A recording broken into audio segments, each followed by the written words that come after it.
you're not on the air, but I am. PJNet.TV. Part 2, 9:30, right on time. And we are running a custom bumper. The Dell Didway one gives it away, doesn't it? And we're recording, streaming, and got folks in the chat room having a great time. And we will start a countdown to Studio 13.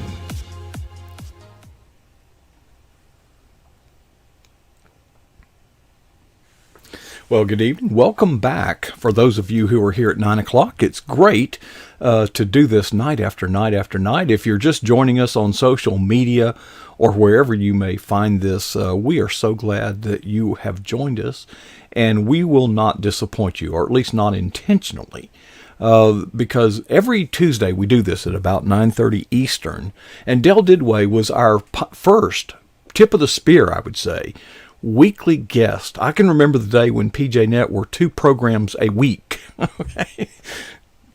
Now it's 2 a night. But Dell Didway joins us all the way from his office, his place of work there in the great state of Ohio. And Dell Didway is spelled D-U-D-U-I-T. And in a moment I'll put his website up there because, it's important to spell the name correctly. But Dell, how many ways has your name been pronounced? Oh, numerous. I don't even remember anymore. And it doesn't bother me if folks mispronounce. I don't care. Some folks get offended. I do not. I've heard it a gazillion ways, and it doesn't matter. So kudos to Ben. I was watching some of his show on Facebook. Wasn't in the chat room, but was able to tune in for a little bit of that. That was good. Ben is like an encyclopedia. If he ever gets on a game show, the other contestants need to just forfeit. They're toast. Again, I don't know how many folks are out there, but thanks for being in the chat room. I know I have a couple of new listeners or people watching. So we appreciate that. It's great. Dell, with a last name like Prasek, P-R-A-S-E-K, I face some of the, and I've gotten to where you're at. I don't hold it against anybody if they try to pronounce my name and don't know how. I mean, it's not personal. But I do like them to spell it correctly on the check. Okay. I understand. And it's been misspelled. And again, I don't. Okay. Well, folks. I'm used to it. Yeah. Dell Didway blogs at, and here it is, DellDidway.com. He blogs every Tuesday. So on Tuesday night, we get to kind of go over it. I want to save some time to talk about your podcast, but the blog I found interesting because, first of all, this Christian thing, expo thing, whatever, come on, man, the thing. What is it? Yeah, that's quoting somebody. It's the Christian Product Expo, CPE. Okay. It's one of the biggest Christian book shows out there. And it's typically twice a year, and it's held in different locations. I've been to the Poconos up in Pennsylvania, and I've been to near Nashville. Last year, I don't think they had it live, but this year we'll be back live, and this will be the first one. The first gig will be in Charlotte, North Carolina, and then it'll be previewing the spring books coming out, and then there'll be one later in the fall, which will preview the fall books, and I'll be at that one. That'll be in St. Louis. Are books released on a seasonal cycle type thing? Yeah, as far as I know, yeah. I mean, there's there's a movie launches. There's a spring and fall. So yeah, typically we try to get in that mix, and I've got 2 books coming out right before each show, which is kind of neat. And it's a pretty big show. I mean, we were up at the one up at the Poconos, where Pam Tebow was one of the guest speakers. Her book was being launched there, so we had to hook up with Pam again and talk to her, and so yeah, it's a pretty big deal. This is big sponsors will be there. It's a lot of folks in the Christian publishing world will be there, and it's mainly for retailers. Okay, I was going to say, would I want to go? Oh, sure. No, I mean it's typically for bookstores, bookstore owners who come all over the country. Some from all over the world. I know I've met some folks from like Singapore a couple years ago. So they'll come around. In the past, they've had what's called a personality party, where certain authors are invited because they have a book coming out, and and all the retailers come in this little party, and they come over to your table, and you know, give them sign your book and give it to them, and then you talk to them a little bit about, hey, this would be a great addition in your bookstore. Hint, hint, wink, wink. Buy it. Go home and place an order for 10 or 15 books, please. So that's what that's about, and it's always a good time, and we're fortunate enough to be invited back for the release of Dugout Devotions 2. So is it kind of like a convention where when if you've got exhibitors who've paid a fee to have a booth, and then you've got the public that comes in with their plastic bag, and you get little trinkets all along the way, pins and keychains and things of that. Yes. Now, we used to invest heavily in one of those in my previous career. And you can spend, as an exhibitor, you can spend a lot. Well, depending on the size of the booth, yes. And so, yeah. Well, it's the booze parties, the little private parties that you sponsor. Well, this won't be a booze party this one. No, I don't think so. But we did one in Atlantic City where we had a camper that we used to install equipment. So the camper, that 36-foot camper, was our booth. We did. Back to you. all the big publishers, your Tommy Nelsons, your Zonovans, your Tommy Nelsons, they'll all be there. If a bookstore is an outlet for what you're producing, this is the place to be. Yes. A Christian as far as the Christian market goes, yes, this is where you want to be. Okay. And there'll be hundreds of people there. And for the first time I was there up in the Poconos, in an hour, I bet I signed 120 books in an hour, which is pumping them out, And you meet and you sit and mingle with folks and you talk. And they always have a movie premiere. We were able to see, what did we see? In fact, I wrote about it in the blog. I forgot what movie we saw. I don't remember. It's bugging me. Hold on a minute. It's bugging me. I hadn't heard that. What movie did we see? Overcomer. They showed us a sneak behind peek. the scenes, a sneak peek before it came out.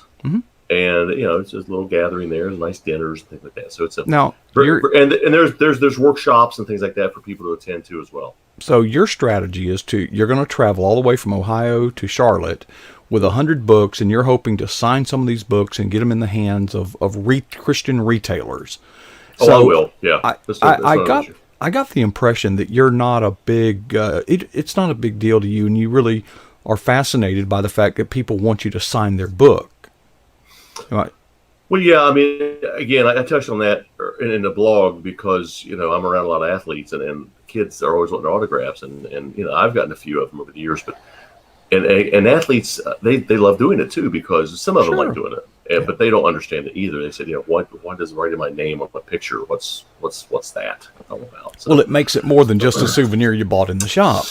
I guess so. And there's the ones I have have a little bit of meaning to them. It's to commemorate an events or something, like when I posted in my blog the picture of me and Tim Tebow, where he asked me to sign my book to him. I thought, well, this is really cool. I'm signing my book to Tim. Well, okay. So it's just kind of neat. It's kind of different, but there's a good story. When I was we were at a baseball tournament in Hillsboro, Ohio, and my boys were younger. I think, 12, 13, 14 years old, something like that.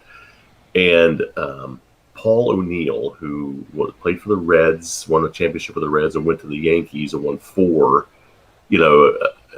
Fantastic right fielder for the Yankees. And my boys remembered him for being in an episode of Seinfeld.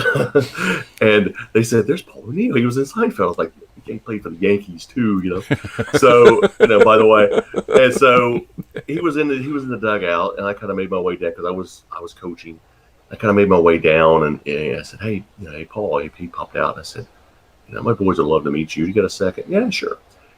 And by the time, he had met my boys and signed their ball for him, a lot of folks recognized him then. And so I kind of opened up a can of worms for him, And so then there was a lot of kids in line once they saw, hey, there's Paul O'Neill. So, I kind of, whispered at him and said, hey, sorry about all that, And he said, hey, there's going to be one day when nobody's going to recognize me. So I don't mind it. I don't mind this at all. And most athletes are that way. I've been around some that are very not very friendly when it comes to that. and I won't say who they are, but some very well-known athletes Really? that you would say, oh my gosh, when you're around them one time and they're a jerk, you kind of give them the benefit of the doubt because they could be having a bad day. Mm-hmm. Second time, you kind of raise your eyebrows. The third time, fourth time, Yeah.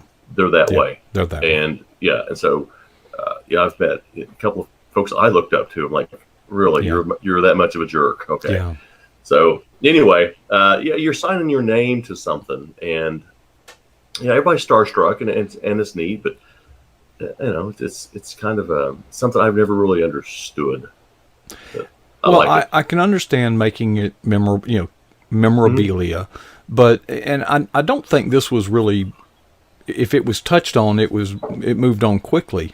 But when you sign your name to something, that means it. We can sit here and negotiate all you want to, okay? But once we sign, the negotiations are over.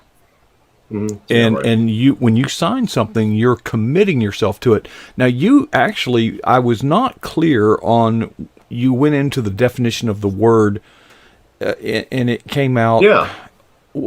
I lost something there. I didn't connect on that.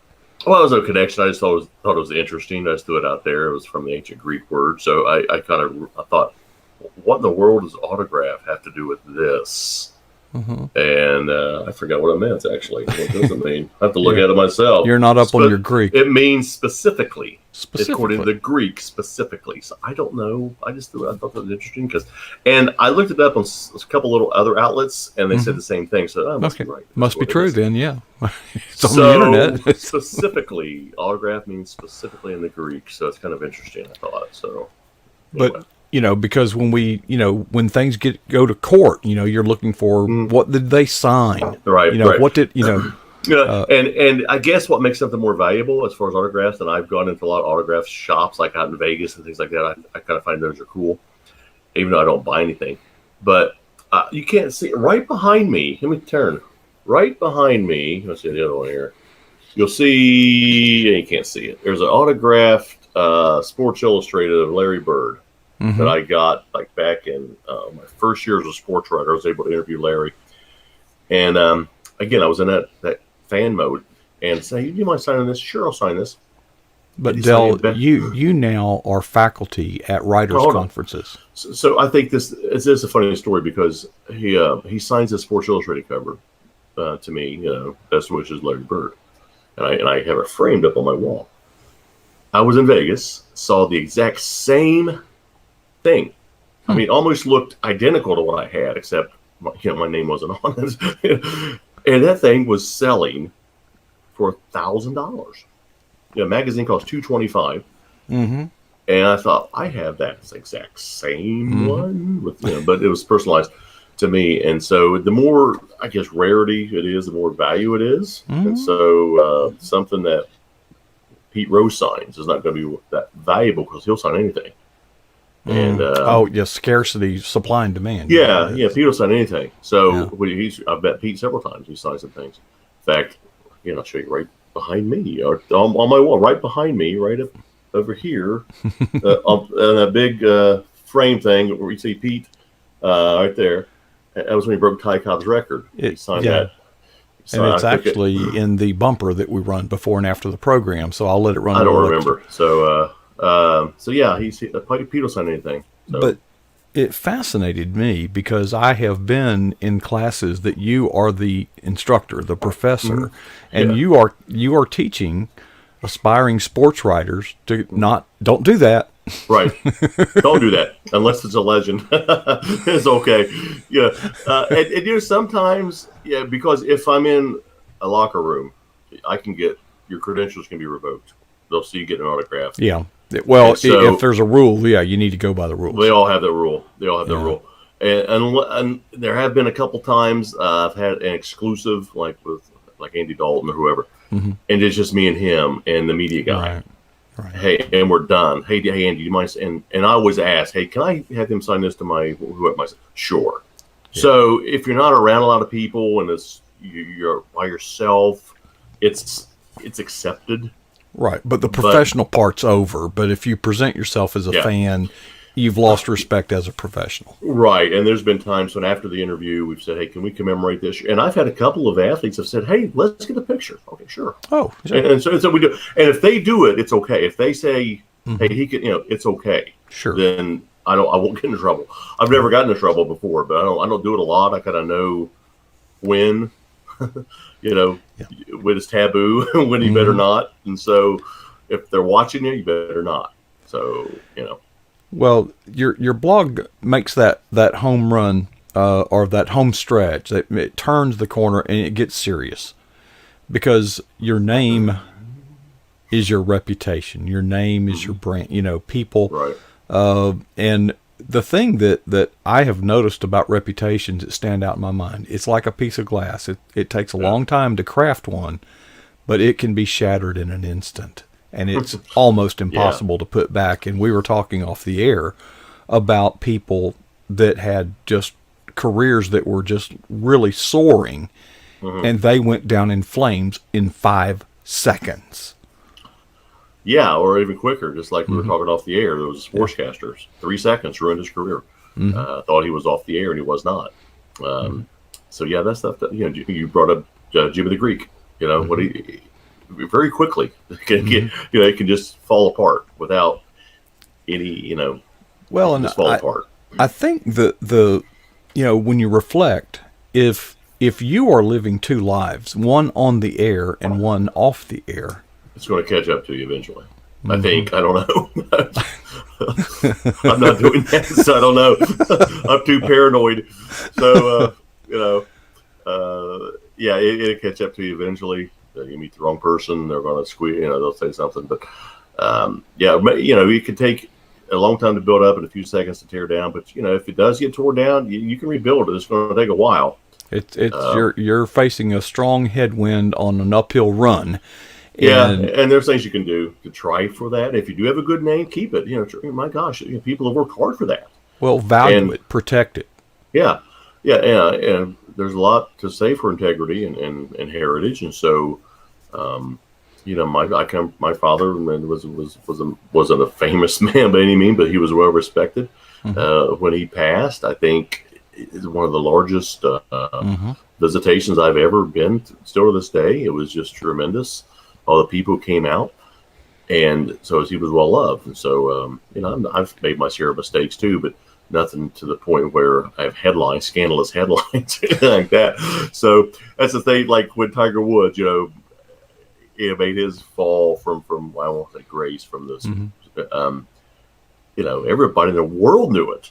If you or I make a mistake, maybe cares? 6 people, who cares? Yeah. So, and then now I'm not a big Tiger fan. I appreciate his talent, but I'm not a big fan. I've been around him enough, and it's taken him some years to get back to where. But now he walks on water again. So he's paid his dues, I guess. One of the best examples of that, and it's in Dugout Devotions, was my conversation with Andy Pettit back when he was named in the Mitchell Report, which linked him to steroid use, which when he used it was not illegal.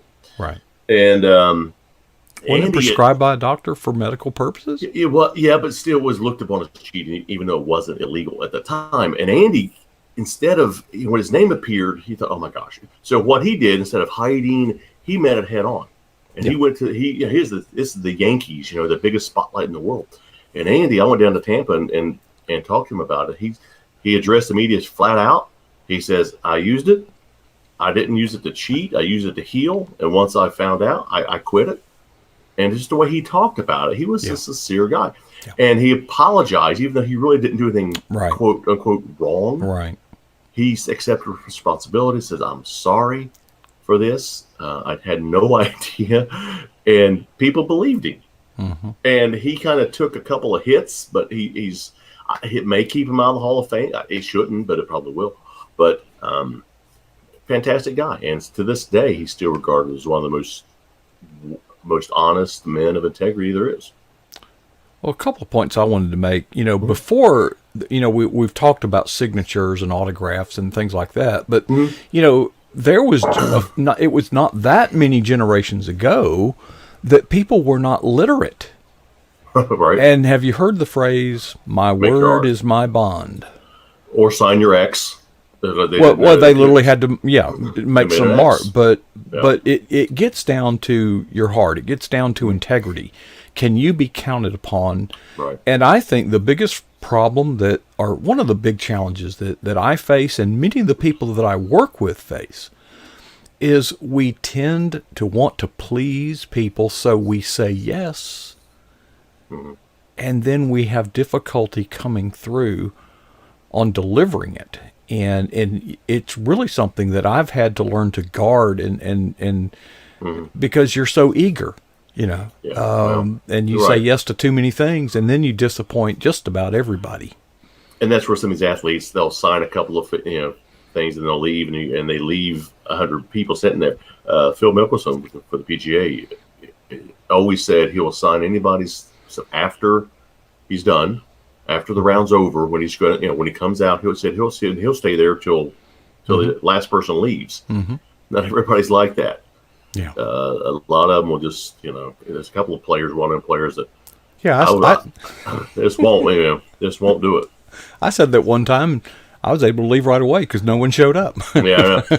So and when I was asked to sign the book, it's very humbling. My first few times, I was a little embarrassed by it, and I don't like to offer to sign. Hey, you want me to sign that for you? I don't want to, but if they ask me, sure, I will. And well, I had you sign like 6 books that I bought for a small group Bible study back home, and I just wanted them.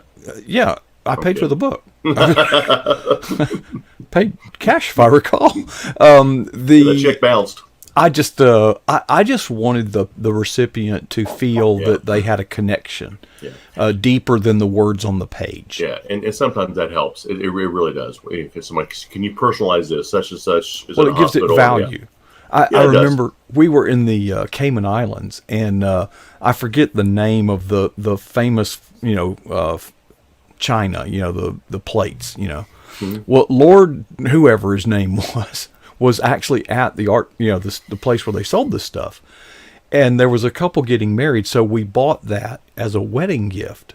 Mm-hmm. And when we presented it, they were so thrilled. Well, now they're divorced. I'm wondering, all right, well, send that back. We that was from the Cayman Islands. So, that was a lot.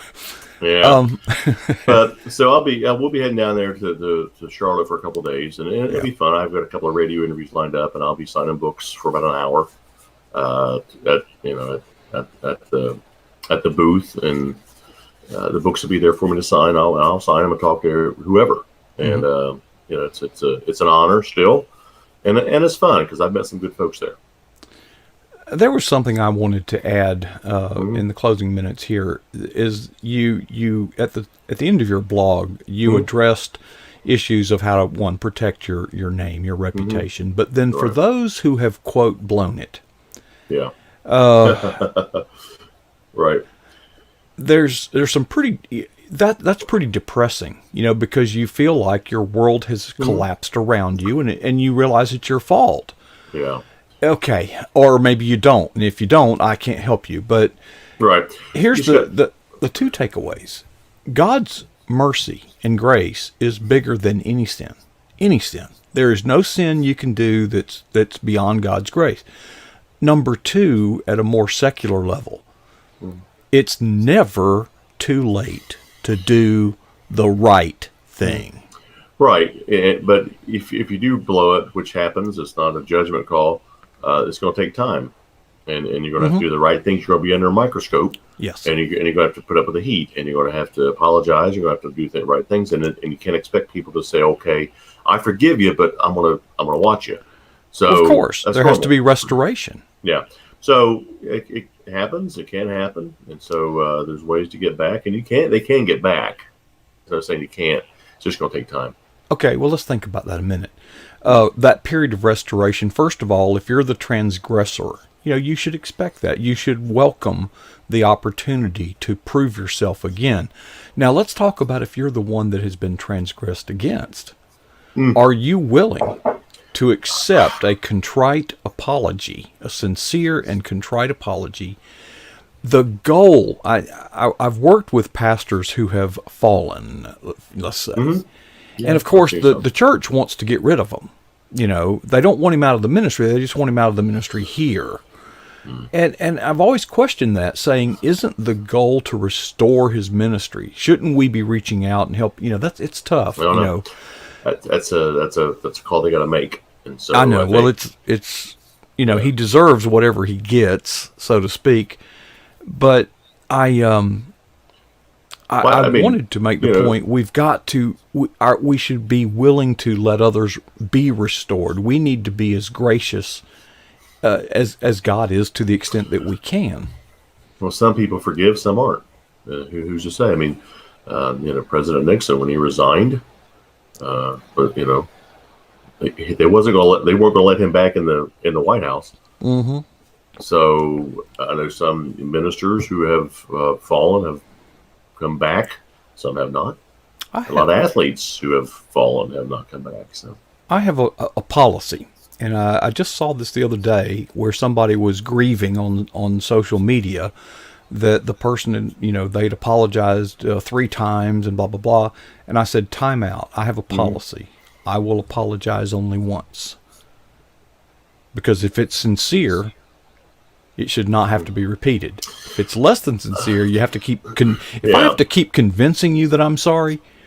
we can't be restored, I don't think. Just move on. Do your best. So, again, there's ways to keep your name, and there's ways to build it back up. And I kind of I thought of it. That was an interesting take on it, the autographs and signing your name, and to what kind of name you want to have. So, we'll be signing our name here in a couple of weeks, which is always fun. Yeah. And then, I have a couple of radio interviews and a blog or a podcast lined up. Interesting. I am so sorry, Dale. I intentionally wanted to leave some time, and we're over, but let's go a couple of minutes. I've listened to all of your podcasts, each one. It's something I can drive to work and listen to. It works out really nice. But your most recent one, I think, is the best one yet.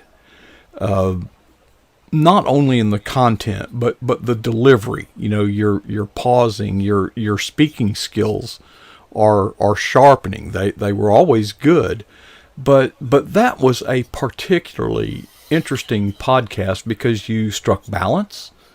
I just had a good time listening to it. Well, it's amazing what a third cup of coffee will do for you when you're doing that. Mm-hmm. So wakes you up, makes you more alert. But no, thank you. I'm going to try to get it out on some bigger platforms. I wanted to do the first few weeks to make sure I knew what I was doing and how it sounded before because I didn't want to throw it out there for a gazillion people to hear and I mess up. Right. So I've kept it, I've kept it on a smaller platform just to see how it goes. And so far I have not been sued. I haven't been threatened. So I think I'll keep going with it right now. I'll do one probably sometime Friday for Saturday morning. Mm-hmm. And I don't know what yet. And, I've yet to, and this isn't boasting, I just talk. I don't ever do a take, 2-3 takes. I just flip it on and go. And just start rambling. Well, it's a lot like PJ Net. We do this live, and we don't, we may talk. Well, we start with your blog, but it's very unscripted, very conversational. And some of the people we have come on, they'll have a publicist, and they'll have you a list of questions that, recommended questions. It's like, no, I ain't playing that game for you. Go find another Huckleberry. I've been on those, and they never stick to them. So, well, Dale, it's been a pleasant evening sharing with you, and thank you. His name, his signature is right back. It's hard to do this in a studio because left is right. And I know. That's what I was showing the other night. So, but that's that you actually made that. Yeah, I drew that. I drew my own logo. I was right there. Kyle was wanting me to come up with a logo, right? And I thought I don't want a logo. Mm-hmm. And I talked to somebody, actually, a couple of people about designing a logo. Mm-hmm. And I mean, you have an idea. They wanted a lot of money to come up with a logo. And I thought, I was having coffee one day down at Tim Hortons. I just drew that. I thought, hey. So I went to a couple of folks and I said, hey, look at this logo. What do you think about this? Oh, that's great. Who did that? I said, I did. I just drew Tim Hortons. It was on the back of a napkin. It really was. Yeah. And well, great. And I showed a couple other folks. I said, and I made them act like I paid a lot of money for that. Hey, I got this logo somebody designed for me. Yeah, it's concept. What do you think of it? Oh, I love it. Okay, great. So it cost me a cup of coffee is like $1.35 instead of one person wanted $3,000 to come up with a logo. So Oh, yeah. They called it an identity package, because that's too much for a logo. They give it a I different. guess. So I come up with my own. So for right now it's working, and I'll try to brand it out there. But yeah, so Yeah, appreciate it. So it's if got anybody class. else needs a logo, I won't charge you 3,000. Just give me a shout, and But you actually do. You are something of an artist. I draw a lot. Yeah, I have some things I've drawn around the house here that hang up, and yeah, I paint and draw when I have time. So much talent, so little time. I get it. All right. Well, Dale, it's been a pleasure sharing with you tonight, and thank you for taking your time and I spending love with it. And us. thanks for people out there in the chat room. I really appreciate that. Lively group, and we'll do it again next week. And appreciate you sharing, Dale. Thanks. Good night. All right, there you see the PJNet broadcast facilities. This is the Eagle's Nest from which we broadcast twice a night, Monday through Thursday.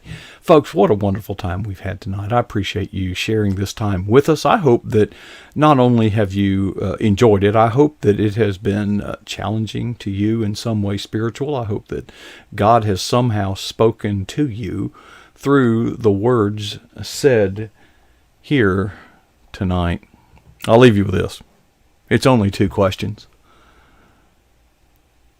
And you don't have to answer anybody but yourself. How's that? I'll make this easy.